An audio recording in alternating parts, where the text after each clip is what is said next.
Bonjour, bienvenue pour ce nouveau numéro d'Usinop avec Tania Camp. Bonjour. Bonjour. Vous êtes directrice produit chez Monkey Tie. Et puis avec nous, comme d'habitude, notre expert Guillaume Dupois, directeur général de l'accélérateur Epoca Hub qu'on retrouve en fin de programme. À tout à l'heure Guillaume, bonjour. Bonjour Christophe. Alors, Tania Camp, Monkey Tie appartient à la grande famille des HR Tech, plus spécifiquement aux spécialistes du recrutement et de la mobilité interne. Votre spécificité, c'est de vous appuyer sur des tests psychométriques. Quel sérieux ont-ils ces tests? Est-ce qu'ils sont reconnus internationalement, pardon? Nos tests, oui, tout à fait, puisqu'en fait, on va travailler sur différents tests. Ils sont au nombre de 3 chez Monkey Tie.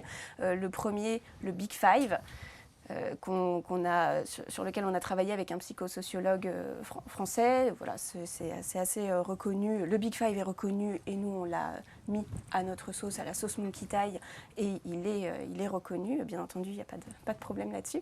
Le deuxième, un test de valeur qui répond à la question qu'est-ce qui me fait me lever le matin? Quelles sont mes valeurs à moi? Ce test-là, en effet, on l'a créé avec l'Université Paris-Descartes, donc pareil, qui est assez reconnu dans son domaine. Et le troisième, qui est notre nouveau test que l'on utilise de plus en plus aujourd'hui auprès de nos clients, un test qui a été créé par l'INC, l'Institut de neurocognitivisme, qui va travailler sur la dynamique comportementale des individus. Donc, qu'est-ce que je ressens au plus profond de moi? Quels sont mes soft skills? Dans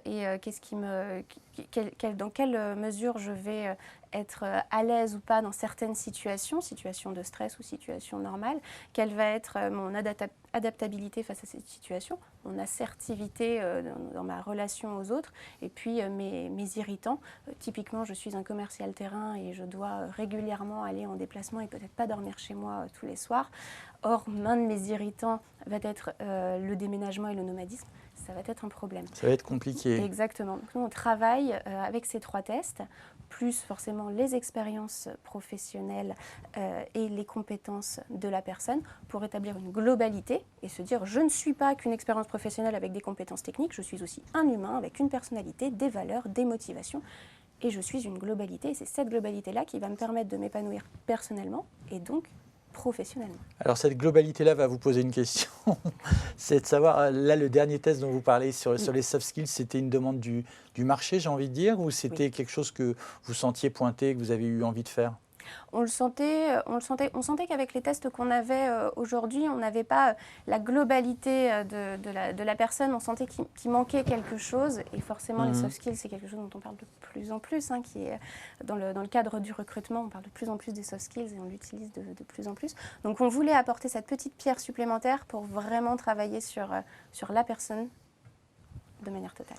Alors avant le Covid et peut-être encore aujourd'hui pour certains profils, on dit que le recrutement, c'est difficile, qu'il faut aller vite. Est-ce que cette étape de test ne ralentit pas le recrutement? Je me mets à la place d'un recruteur, faire passer un test, ça ne fait pas fuir des candidats et des bons? Bien sûr, on peut se dire, oh là là, moi je veux poser mon annonce et puis recevoir des CV, traiter mes CV, passer des entretiens et puis vite embaucher, histoire d'aller vite.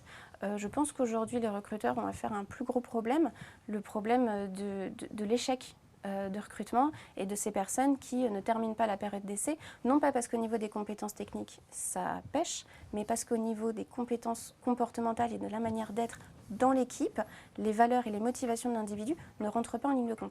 Or, on sait aujourd'hui, un recrutement, ça coûte très très cher, donc il faut réduire à tout prix drastiquement cet échec de recrutement, et donc pourquoi pas passer par une petite étape supplémentaire qui prend honnêtement une demi-heure, 45 minutes si on passe tous nos tests, et pour s'assurer qu'il y aura un bon matching avec le poste et avec l'équipe avec laquelle la personne va travailler. Il y a même des recruteurs qui parlent de ghosting pendant... Alors le ghosting, c'est les gens qui disparaissent sans donner de nouvelles pendant le processus de recrutement, des gens qui sont sur le point de recruter et qui ne donnent plus jamais de nouvelles. Je ne sais pas si c'est quelque chose que vous observez aussi.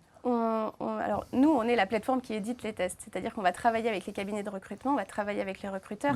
Après, nous, des retours qu'on a au niveau des cabinets de recrutement avec lesquels on travaille, on a d'excellents retours justement sur ces tests-là. Mais on n'a pas affaire à ça. Peut-être qu'à l'inverse, les gens qui ont passé un test sont des gens déjà engagés, donc qui iront jusqu'au bout. Très impliqués. On peut faire appel à vous pour un seul recrutement si on est une entreprise où il faut avoir une certaine masse?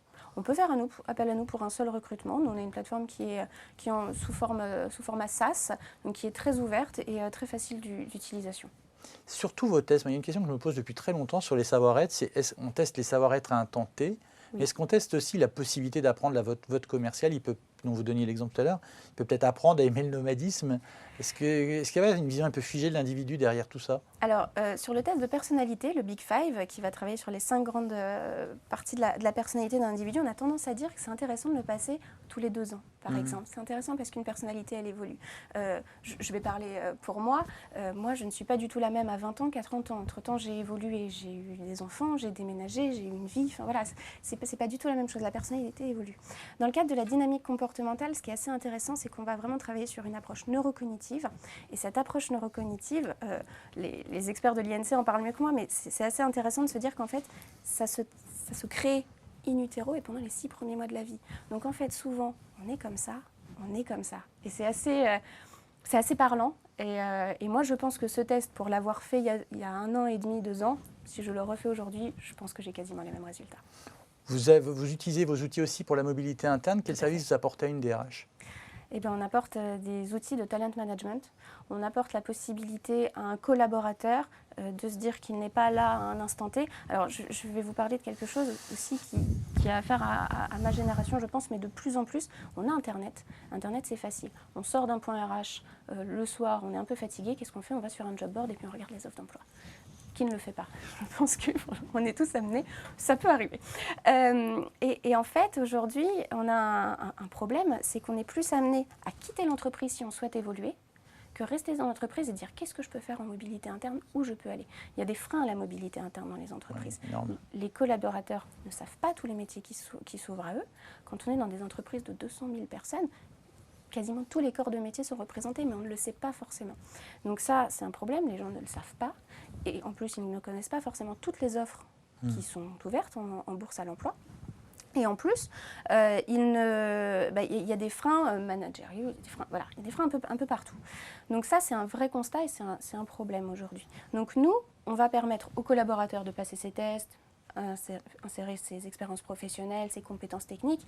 Grâce à ça, on a des algorithmes qui tournent et qui vont proposer des métiers cibles et ouvrir le champ des possibles des personnes, pouvoir se créer des projets de carrière, projets qu'ils vont pouvoir partager au RH et se dire, maintenant que j'ai mis le pied dans ma mobilité, maintenant que je sais un petit peu plus où je vais aller et que je vois qu'il y a des offres d'emploi, je vais un petit peu plus m'investir dans ma mobilité. Donc déjà, on fait ça côté collaborateur. Et côté manager et côté RH, on a une plateforme aussi pour eux qui reprend l'entièreté des collaborateurs avec, si les collaborateurs les partagent, les résultats des tests, les projets de carrière. Et on va travailler sur le talent management avec l'identification de compétences clés, le travail sur du workforce. On va également travailler sur la gestion des entretiens annuels et l'aide à la préparation de ces entretiens annuels. Et puis une nouvelle brique aujourd'hui à notre outil, c'est la bourse aux missions, puisqu'aujourd'hui on travaille beaucoup en mode projet.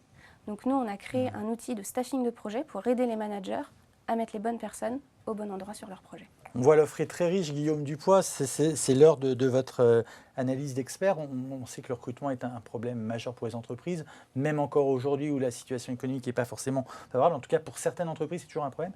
Est-ce qu'on peut imaginer qu'un jour, une start-up comme Monkey se substitue complètement au service recrutement des entreprises ? Alors, la crise actuelle a renforcé et accéléré la transformation des organisations. Et le recrutement est au cœur de ce dispositif de transformation.